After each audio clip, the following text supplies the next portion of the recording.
কুরবানি দেওয়ার পর নির্দিষ্ট জায়গা বলে দেওয়া নেই যে আপনার এখানেই দিতে হবে, আপনি যে কোনো জায়গায় দিলে মক্কাই দিবে, কিন্তু মনে করেন যে এই জায়গায়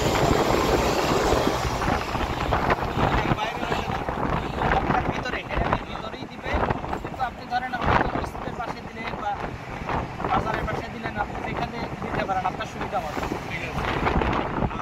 নাকি নির্দিষ্ট জায়গায় আছে এখানেই দিতে হবে, না হলে হবে না?